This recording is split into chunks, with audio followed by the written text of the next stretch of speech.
So joining us from Capitol Hill, member of the Foreign Relations and Judiciary Committees, Democratic Senator Chris Coons of Delaware. Senator, great to have you back on the show. Thank you. You are quoted as saying that it's a time of great peril for our democracy. What concern, amid all the questions that have been raised so far, is at the top of your list? Well, Mika, it's that what the president is doing is undermining both his credibility and the credibility of the presidency. If you think about all the different folks who've reported that he has inappropriately tried to pressure them to back off the Russia investigation or investigating Mike Flynn, the former FBI director who he fired, the NSA director, the director of national intelligence, all have reportedly said that the president engaged in completely inappropriate conversations. He either doesn't understand how these relationships work between the presidency, law enforcement, and the intelligence community, or he just doesn't care. And that makes all of us less safe. Senator, Trump supporters would say, yeah, but the fact is you have a witch hunt here without an underlying crime. Nobody's proving collusion. And if there's no collusion and there's no underlying crime, how can you have obstruction of justice? That's basically what we hear every day from supporters of the president. What's your response to that? Well, I think the investigations here in the Senate and in the House need to move forward. When the former CIA director testifies, as he did yesterday, that the ongoing Russia investigation is well-founded and that when he left office, he'd seen intelligence that gave him pause and real concern, I think there's a lot of smoke here, and I think it deserves a thorough and fair investigation. I'm encouraged that the Republicans and Democrats on the Senate Intelligence Committee are cooperating, coordinating well. I'm encouraged that Bob Mueller has been named the special counsel to move forward with the FBI counterintelligence and potentially criminal investigation.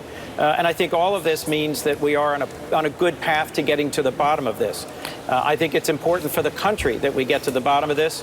And I think it's important that the president stop doing things that could be misunderstood as either interfering in this investigation or raising more questions. The recent episode where he allegedly shared highly classified secrets with the Russian foreign minister in the Oval Office continues to raise serious questions about whether he understands the consequences of his actions. The judgment. Catty. Senator, it's Catty here. I wanted to ask you a question about Manchester. There is a story that's coming out of London this morning that the British Home Secretary has complained that intelligence that was shared from British officials to American officials was then leaked to the American press. The name, for example, of the attacker, which American reporters got before British officials wanted them to get it. Link that to what you were just saying about the president sharing information with Russian officials in the Oval Office. How much concern are you hearing from America's allies at the moment that America's just not a very safe place at the moment to share your intelligence with? Well, Catty, first, our alliance with the people of Great Britain is one of our closest, strongest, oldest, and our prayers are with the families who've lost loved ones in Manchester, and we continue to care for and hope for recovery for those victims of this terrible attack. We've got a very close intelligence and defense partnership with the UK, and that news is troubling, and it suggests that we have even more close allies who are questioning whether we can be trusted with vital intelligence. This is a key part of what keeps us safe, is a global network of allies with whom we share intelligence and strategic planning and defense resources.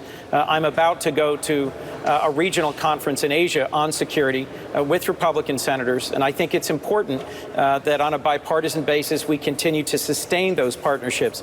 But I am hearing real questions raised about whether this administration, in particular whether President Trump, understands what it means to treat highly classified intelligence carefully and responsibly. Senator, it's Willie Guy. Staying on Manchester for just a moment, if I could. There are a lot of parents, American parents, who woke up yesterday and thought, my God, I don't know if I can send my kids to an Ariana Grande concert now.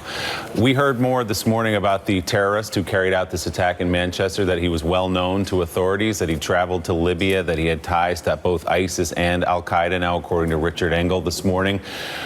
What can you do about someone like that? What is the answer for those parents? How do you keep their kids safe? Well, Willie, this is part of what makes combating terrorism in our modern environment so difficult. This is someone who was probably difficult to stop, but if he was known to law enforcement, it means that we need to act in a stronger way to ensure that America's counterintelligence and America's law enforcement communities are led in responsible and nonpartisan ways.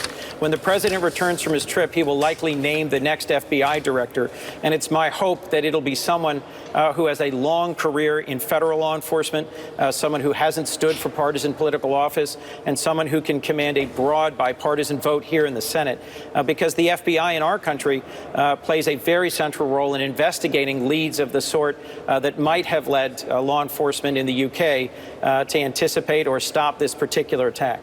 Senator, different topic. Secretary Mattis and General Dunford are scheduled any day now to provide the president with a recommendation for inserting maybe as many as 5,000 more troops into Afghanistan 16 years after that war began. What is the objective, and would you be in favor of additional troops? Well, the core challenge here is understanding what the strategy is.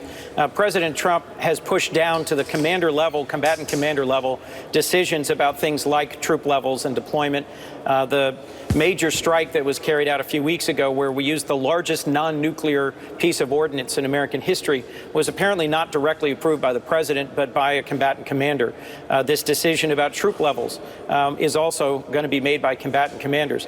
But it is the president's responsibility as commander-in-chief to make strategic decisions and to articulate to the Senate his strategy for Afghanistan that would justify re-engaging and raising our troop levels. As a means to stabilize Afghanistan, I think he can make an argument for the strategy. My personal concern is that under President Obama, we had as many as 100,000 American troops, and we were not able to defeat the Taliban with that kind of troop presence. I'm not sure how 5,000 will make a telling difference. So 16 years in, what's your definition of stability in Afghanistan? To not have the government that was duly elected and that we support and that is sustaining what stability there is in the country fall. And I think there is real concern that it is not a long-term, stable and sustainable government. All right, Senator Chris Coons, thank you so much.